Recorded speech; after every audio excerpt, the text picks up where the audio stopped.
Special Report investigates death and deceit in Benghazi. From Washington, D.C., here is Brett Baer. It looked like this election was all about the economy, but that changed when terrorists murdered 4 Americans at the United States Consulate in Benghazi, Libya, on the anniversary of 9/11. Americans had questions. Who did this and how? Should our government have seen it coming? Did President Obama try to hide the truth? Is this a huge scandal that exposes a failed Obama foreign policy? Or is Mitt Romney just saying it is? Tonight, we'll try to give you answers. We'll walk you step by step through the terror that unfolded that day, and we'll break down the political maneuvering that's followed. But we begin with a series of frightening developments and troubling decisions leading up to that horrific night in Benghazi. It's a story you haven't heard, told by a man who tried to prevent what happened on September 11th, 2012. Did you have a close relationship with Ambassador Stevens? I lived and worked with him for about 2 months when he came on there till the time I left, yes. No one understands more than Lieutenant Colonel Andrew Wood the full extent of the fiasco that killed Stevens. He worked closely with Stevens for 6 months in Libya before his violent death. A 24-year U.S. Special Forces veteran, Wood's job was to try to prevent such an attack from occurring. Is there a side of this that makes you mad? That was my first reaction when I heard that Ambassador Stevens had been killed. I was angry. Why have you come forward? I was at the hub of everything that was going on there. Some of that information needs to come forward. We begin our story, however, in the winter of 2011, a year before Wood arrives in Libya.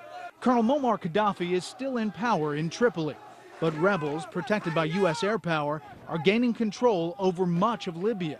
February 25th, the U.S. State Department withdraws all its personnel from the capital. But 6 weeks later, April 5th, 2011, it sends Stevens with a 12-man team by chartered boat to Benghazi, now under rebel control. As special representative to the rebels, Stevens set up shop in the Tibesti Hotel. June 1st, 2011, a car bomb explodes in the parking lot in front of that hotel. Stevens and his team decide it's too dangerous to stay there. In August, Stevens and his team settle on a compound on the west side of the city. It was rented from an owner who had a nice villa there and several other outbuildings as well. But not a lot of security. Like in any residence, they're not a fortress. Inside the walls are 4 buildings. One is essentially a large residence with a number of bedrooms in it. Another residence has a cantina where the staff eats. Just across the way is what they call their Tactical Operations Center, filled with offices for security staff, phones, and security monitors. Finally, the barracks, a small house by the main gate of the compound. It will house a Libyan security force. Sirte, Libya, October 20th, 2011. Colonel Gaddafi is captured and killed by rebels in his hometown. Revolutions and wars don't just end. The killing goes on. Old scores are being settled, so sometimes there was revenge killings, things going back and forth. So there was still fighting going on. With Gaddafi gone, Ambassador Stevens will spend much of his time at the main U.S. Embassy building in Tripoli. But he'll come to Benghazi often. The State Department upgrades the physical security at that property. We extended the height of the outer wall. Charlene Lamb of the State Department. Masonry concrete, barbed wire, and concertina razor wire. Finally, inside the large residence, a fortified safe haven is built. You enter through a heavy metal grill with several locks on it.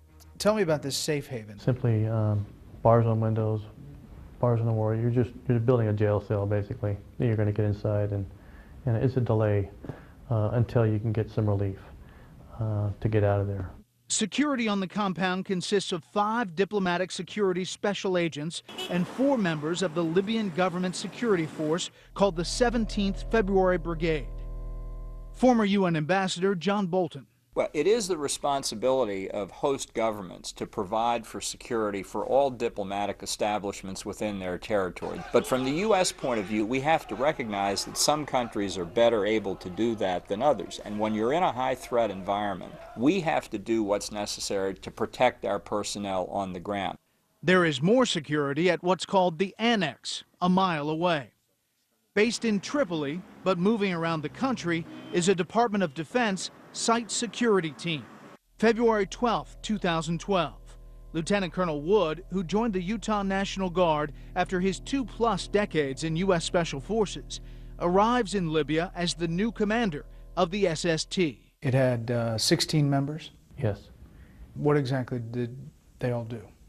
The site security team was special operations soldiers that had extra skills and capabilities they could bring to the embassy. Could a team that small really make a difference? The caliber of individuals on that team were the best in the United States inventory. Yeah, they can make a difference in any firefight. The problem, however, is that SST is slated to end its tour in Libya by summer's end, and the security situation is taking an ominous turn. Spring of 2012, there was an uptick in terror attacks in Libya. Is that right? That's true. I think the nature of things started to change. When I first got on the ground, it was a lot of lawlessness going back and forth.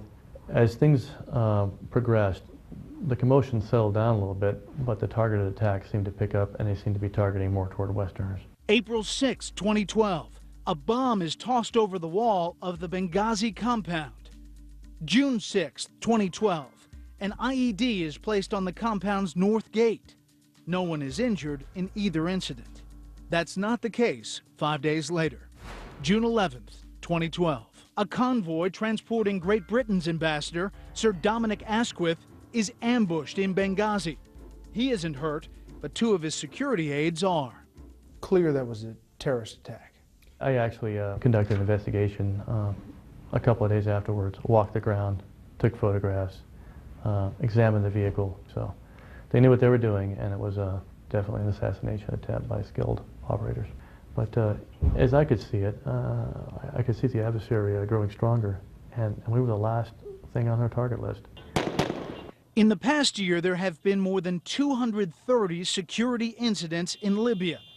And what's apparent to Wood is that terrorists are working on increasingly bigger plots. I had seen instances occur prior to that. For example, with the other bombings, you know, I saw a series of things going on that it appeared to me that they were building toward, you know, additional attacks.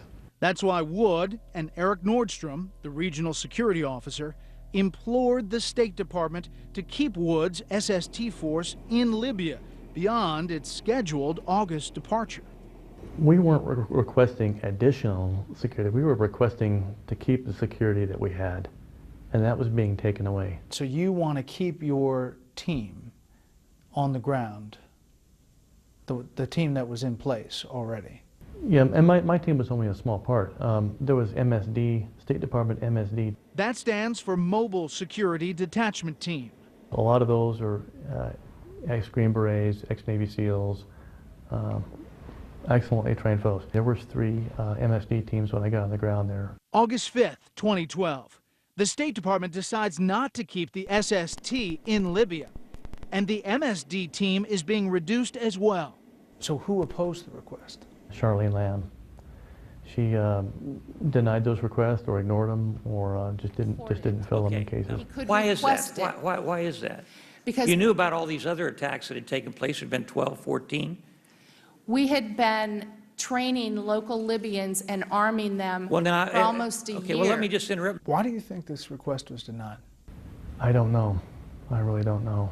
In the case of the SST, that was provided then by DOD. The State Department didn't have to pay money for that. I can't imagine why. I can't fill in that blank. That's part of what was trying to come out in the congressional investigations. I mean, were you just flabbergasted that, like, what can we do? We couldn't even keep what we had. I think that what was motivating the State Department was that if we had security that would have truly been appropriate, it would have been an admission that conditions on the ground in Libya were not safe. And that would have violated the worldview that this had been an administration success. You left Libya in August, less than a month before the attack. August 14th. How did you feel about the security situation when you left? I didn't like it, and I said as much, and my concerns were specifically for Benghazi. September 10th, 2012. Ambassador Chris Stevens arrives in Benghazi for a full day of meetings beginning the next morning. His first trip there since Wood's security team left the country. Going to a dangerous place like Benghazi. Yes. But he knew it, didn't he? Yes, he knew. And he went anyway, because I think in his heart, mission came first. September 11th, 2012. A mob gathers at the U.S. Embassy in Cairo, Egypt, then scales the walls and burns the American flag. The explanation is that they're angry over an obscure anti-Islam video produced in California. Meanwhile, something else is going on in Benghazi. At about 5 p.m. Eastern Time, the first reports about an attack come across the wire. It won't be until morning, however, until America learns how serious that is. We weren't there. We just weren't there. And if you were, could you have protected Ambassador Stevens? Well, the more guns you have in a firefight, the better chance you have of winning. The details are still coming out about what happened in Benghazi on September 11th. In off-camera briefings, in congressional hearings. Special Report has investigated as well. Greg Palcott took that information and went to Benghazi himself. There he talked to eyewitnesses and scoured the abandoned compound for additional clues. Now he pulls it all together and walks you through a timeline of terror you won't soon forget. September 11th, 2012, morning. The U.S. Ambassador to Libya, Chris Stevens, has a full day of meetings ahead of him. But since it's the 11th anniversary of the al-Qaeda attacks, he schedules all of them out of caution behind the perceived safety of the U.S. mission walls in Benghazi. 7:30 p.m. Stevens takes his last meeting in the large residence building with the Turkish Consul General. It ends after an hour. 8:30 p.m. Stevens escorts the diplomat to the main gate. He makes small talk in Arabic to the guards and returns inside. At this point, outside the main gate of the compound, on the other side of the U.S. mission walls in this Benghazi neighborhood, all is quiet. No stirrings of any protest, no sign of the real hell about to unfold. In fact, the ambassador decides to turn in for the night. 9 p.m. Still no sign of any kind of spontaneous demonstration over that web video. A protest the Obama administration would later suggest escalated into a deadly riot. Joining Stevens in the main residence building is Information Management Officer Sean Smith and 4 diplomatic security special agents. Another agent is at the nearby Tactical Operations Center. All these agents are armed with pistols. 9:40 p.m. This amateur video apparently captures the first movement outside the compound. The mad mob of attackers break through here, the main gate, a weak point in the defense of the mission. And then they move on here to the understaffed Libya militia barracks. They storm the place. They torch it. They light up embassy cars around it, and then they move on. According to eyewitnesses, the fighters are well armed and organized, flying the radical Islamist flag, some with foreign accents. The agent in the operations center sees in monitors scores of men pouring into the compound. A diplomatic security agent working in the Tactical Operations Center immediately activated the imminent danger notification system. State Department official Charlene Lamb was working that night in Washington, and so she could follow the events in real time. He also alerted the quick reaction security team stationed nearby, the Libyan 17th February Brigade, the embassy in Tripoli, and the Diplomatic Security Command Center in Washington. Back here in the main residence, the special agent, reportedly David Ubben, comes here and gets Ambassador Stevens from his bedroom and brings him, along with Sean Smith, to this room in the safe haven. Really, aside from some medicine and other supplies, a big, dark, windowless closet. And then, outside, a locked gate. Hope for security. Ubben radios the others in the compound to say they are fine. The other security agents are scrambling amidst the gunfire and explosions, gathering up their machine guns, body armor, and ammunition from the other buildings. As two of them head back to the main residence, they're cut off by a large group of armed men. They decide to go back and barricade themselves in. At this point, there are 7 Americans at 3 different locations, Ambassador Stevens and 2 others in the main residence, 2 special agents at the second residence and cafeteria, and then here in the Tactical Operations Center, 2 more agents. Attackers all around. One group penetrates the small residence. The attackers, however, don't get to the agents, and they eventually leave. Inside the main residence, it is a different story. Attackers come in here and they ransack the place, and then they go for the locked gate. They look inside. It's dark. They can't see anything. And then they try the lock. They can't open it up. Inside, Agent Ubin has got a gun trained on them, ready to shoot if need be. But, as Lieutenant Colonel Andrew Wood says, the safe haven is only safe for a short time. It's a delay for an aggressor, but it has to rely on someone to come in to rescue him as well. That someone, Wood says, might have been his elite site security team, but they've been pulled out of the country. Either way, Stevens, Smith, and Ubin were trapped by diabolical killers who pour diesel fuel around the house, light it, and leave. September 11th, around 10 p.m. The entire safe haven, which takes up part of the first floor of the main residence, is black with thick smoke and fumes. Ambassador Stevens, Sean Smith, and David Ubin move to a bathroom within the safe area, which has a window. They try to open it, but it doesn't help. There's just too much smoke. They drop to the floor, trying to get air, but even down there, they can't breathe. So they decide to leave the safe haven and take their chances with the armed attackers who have taken over the U.S. compound. Fighting the heat and smoke, they find another window grill they can open.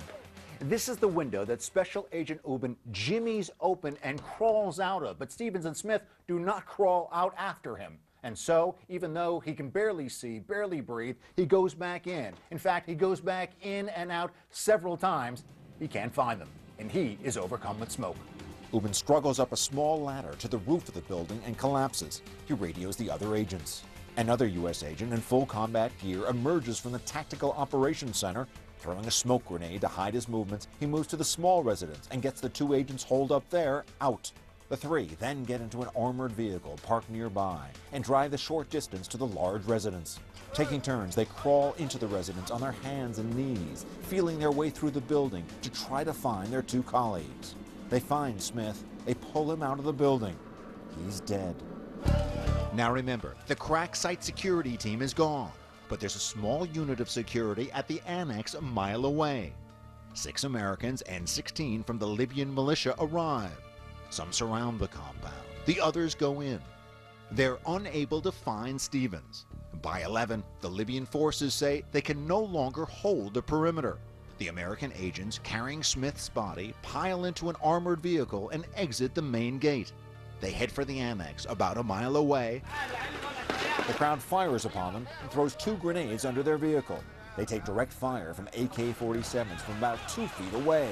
Despite 2 flat tires and heavy damage to their vehicle, they keep rolling. Several blocks away, they hit more traffic in a busy Benghazi neighborhood. The car careens over the middle divider, pushes forward against opposing traffic, and finally makes it to the annex and again hoped for safety. Sometime after midnight, back at the mission, looters enter the building and find the body of Stevens slumped on the floor.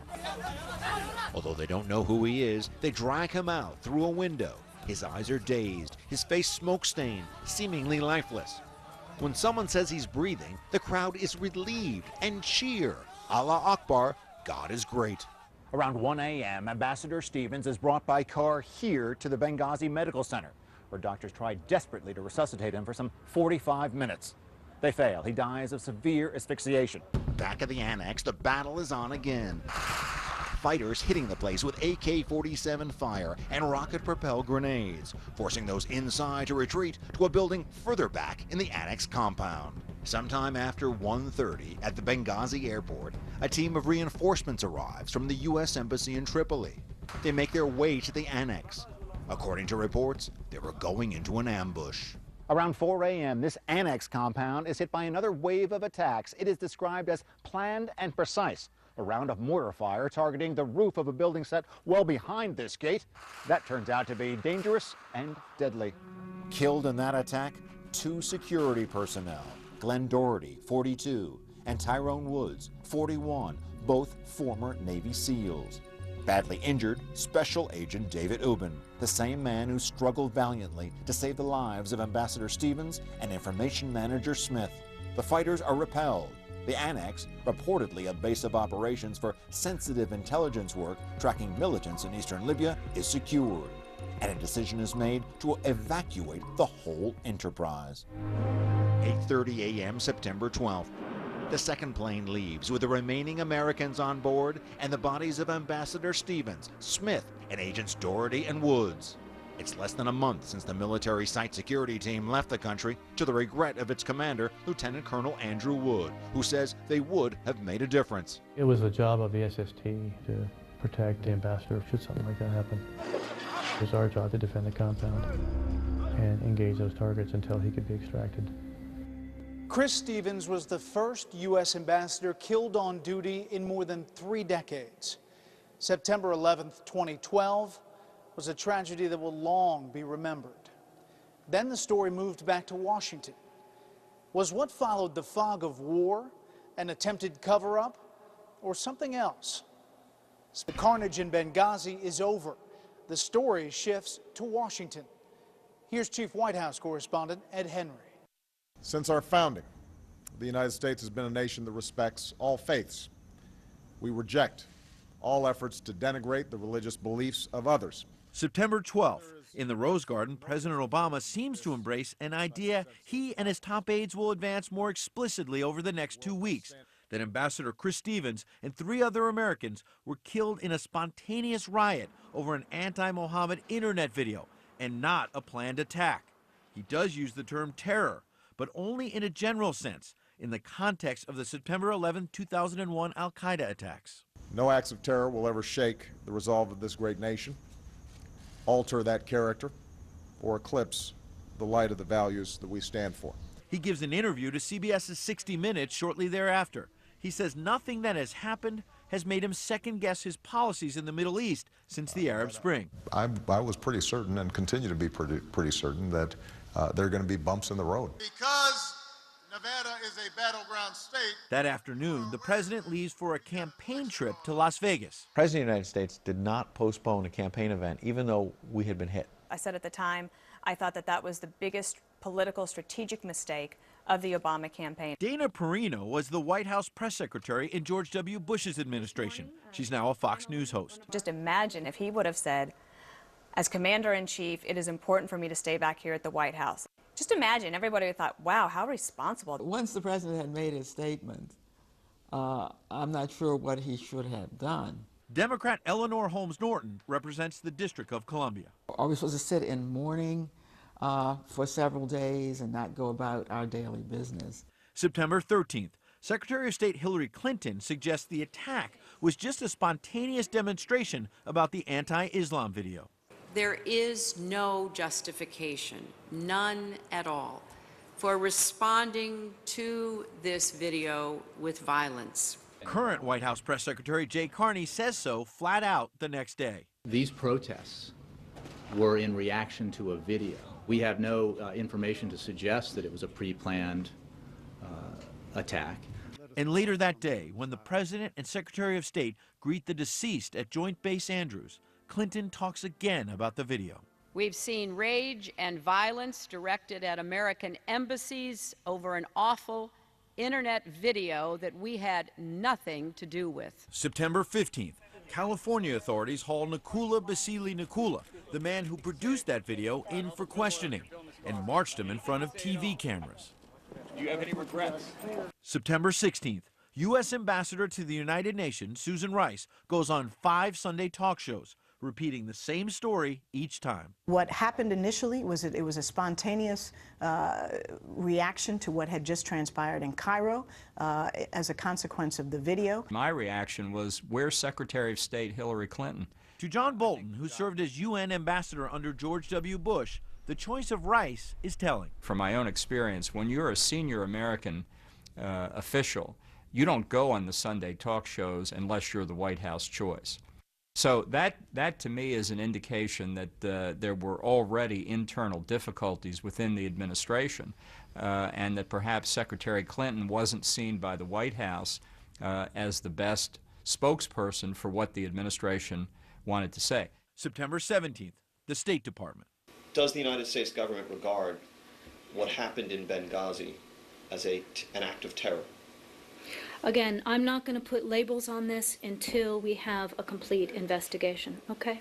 So you don't regard it as an act of terrorism? I don't think we know enough. I don't think we know enough. From my experience, former Obama State Department spokesman P.J. Crowley. First reports inevitably have information that is correct and information that may be misunderstood or incorrect.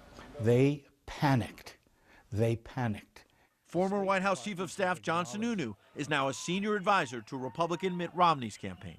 This is purely a political reaction in a White House that had prepared itself to establish a narrative of a president getting rid of the threat of terrorism, using the death of bin Laden to focus on that, and waking up one morning and finding out that terrorism on 9/11 of this year was back full-fledged and even killing a U.S. ambassador.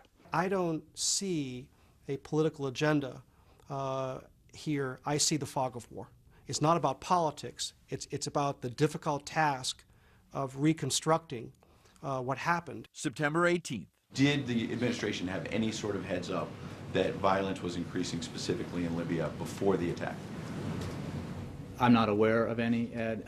This is a matter that's under investigation in terms of what precipitated the attacks, what the motivations of the attackers were.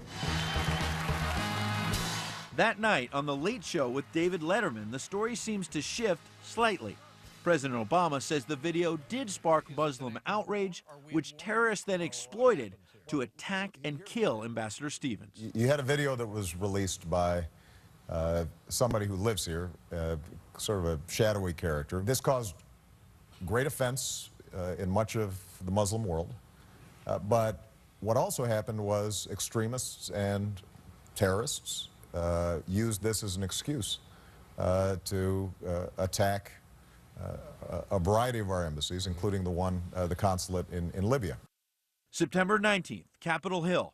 The head of the National Counterterrorism Center testifies and plainly states what most everyone already knows. And I would say yes, they were killed in the course of a terrorist attack on our embassy. September 24th, ABC's The View. There's no doubt that the kind of weapons that were used, the ongoing assault, that it wasn't just a mob action. The next day, September 25th, the president mentions the video 6 times at the United Nations. There's no video that justifies an attack on an embassy. October 8th, at a San Francisco fundraiser, President Obama pushes the idea the threat from al-Qaeda is waning. And today, al-Qaeda's on its heels, and Osama bin Laden is no more. Then, the next day, October 9th, the State Department provides off-camera a blow-by-blow account of the Benghazi attack. Reporters learned the compound was overwhelmed by an organized assault. Fighters armed with machine guns, mortars, and possibly rocket-propelled grenades. October 10th, Congress holds a contentious hearing on the attack in Libya. And Americans learn that State Department officials, despite being warned of escalating attacks, refused to beef up security in Libya. The shocking revelations made the first question in the next night's vice presidential debate all but inevitable. I would like to begin with Libya.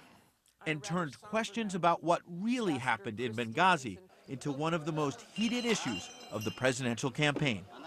Fox's chief intelligence correspondent Catherine Herridge asks, if you're reluctant to call terrorism by its name, can you ever defeat the terrorists? We have no information to suggest that it was a pre-planned attack. We've seen rage and violence directed at American embassies over an awful internet video. It was a spontaneous reaction to what had just transpired in Cairo. Does the Obama administration have a problem calling the threat by its name? There's no question that they have avoided the use of the word terror. Former Congressman Porter Goss was head of the CIA under President George W. Bush. We can't ignore criminal acts. We can't ignore terrorist acts.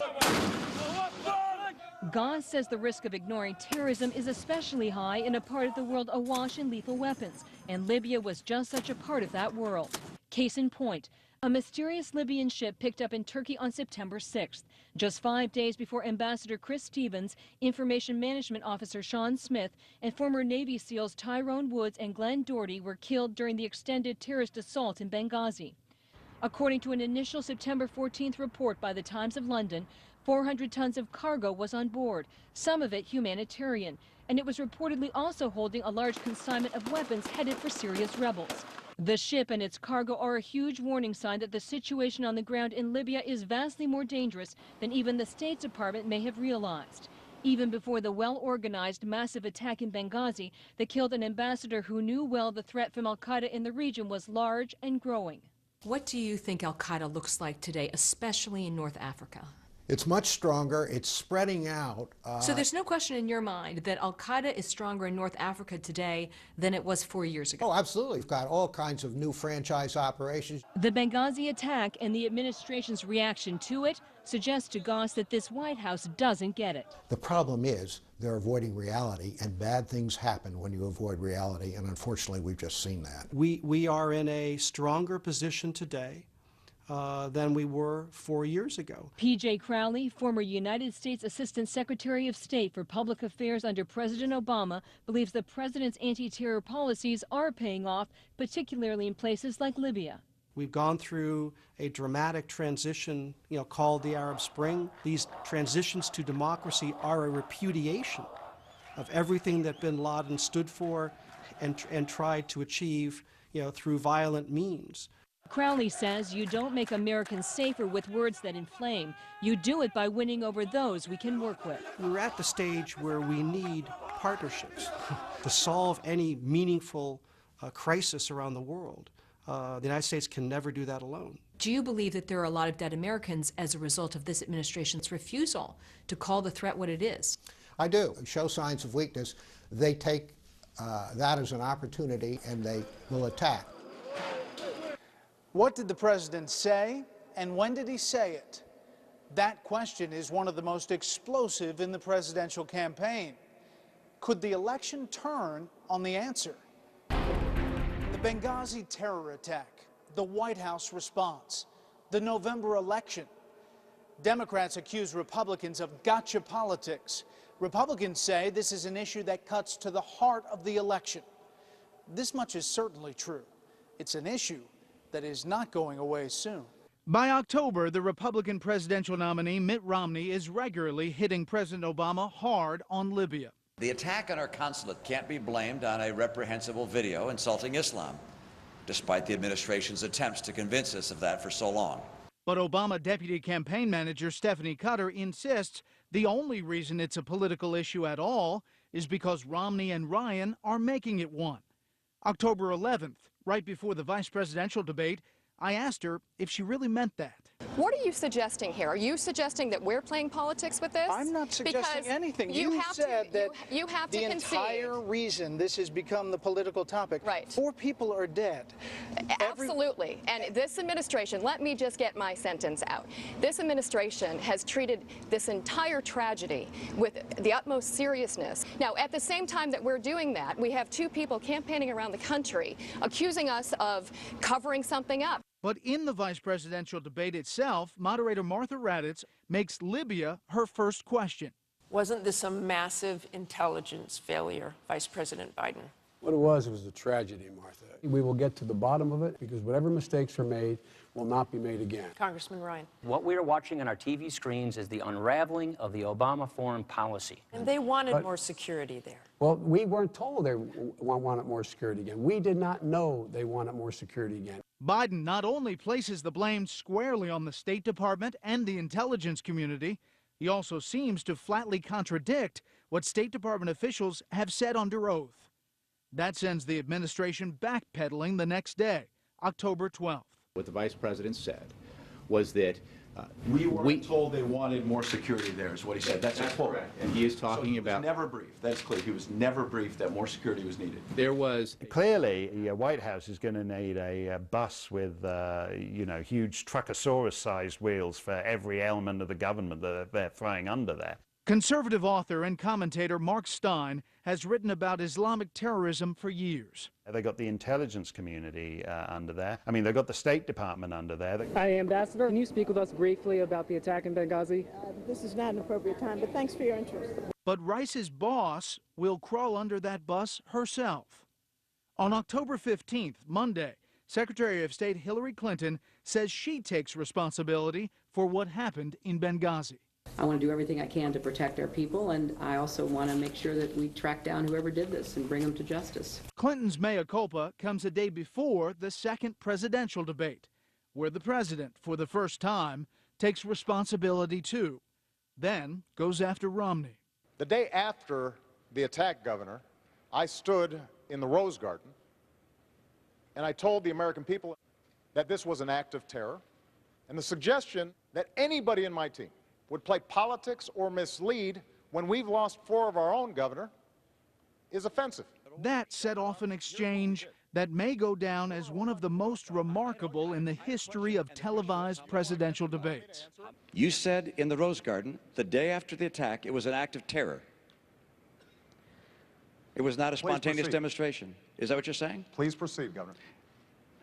I want to make sure we get that for the record, because it took the president 14 days before he called the attack in Benghazi an act of terror. Get the transcript. He did, in fact, sir. So let me call it an act of terror. Can you say that a little louder, Candy? He did call it an act of terror. Only after the debate does Crowley admit that maybe she was the one with her facts wrong. Syndicated columnist Charles Krauthammer was part of Fox's debate coverage that night. The next day she walked away from it, whereas her intervention on behalf of Obama was in front of 60, 70 million people who will remember that and not know anything about her walking away. Then Thursday, October 18th, a report claims Secretary of State Clinton ordered security in Libya beefed up, a request that was never carried out. And just today, official State Department cables showing Ambassador Stevens was increasingly worried about al-Qaeda security threats in the weeks leading up to the Benghazi attack, and even cables signed by Stevens on September 11th, the day he was killed. More reasons for America to ask, who is ultimately responsible for leaving those Americans so vulnerable? If it's the White House, this will be devastating. But Mark Stein hopes the political post-mortem doesn't obscure the more frightening fact that terrorism may be back with a vengeance, and America is woefully unprepared. But you know what's wicked about this, Brett, is that the real politicization here is the guys who actually only see this in terms of, you know, ooh, will it hurt us in Ohio? Might it cause us problems in Florida? This could go bad for Obama.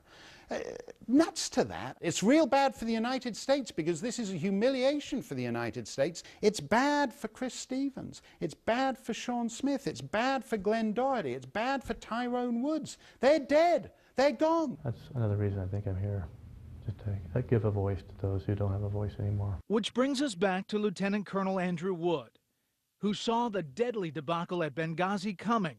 I can tell you're a little emotional about it. This is ambassador who was killed, first one since 1979, and he was your friend. I mean, it's a huge thing to have a loss like that. I grieve for his loss. I grieve for the loss that we suffer as a nation. It was our job to defend the compound. Thank you, man. I wish we could have been there. The Benghazi attack staggered America. We now have another reason to mourn on 9/11 and a new unmistakable warning. The Islamic terrorists who brutalized our citizens in Libya were well-trained, well-armed killers intent on doing us great harm. The brave, beleaguered Americans in Libya knew that long before they died. The rest of us owe it to them to understand that too. That's our program. I'm Brett Baer. Thanks for watching.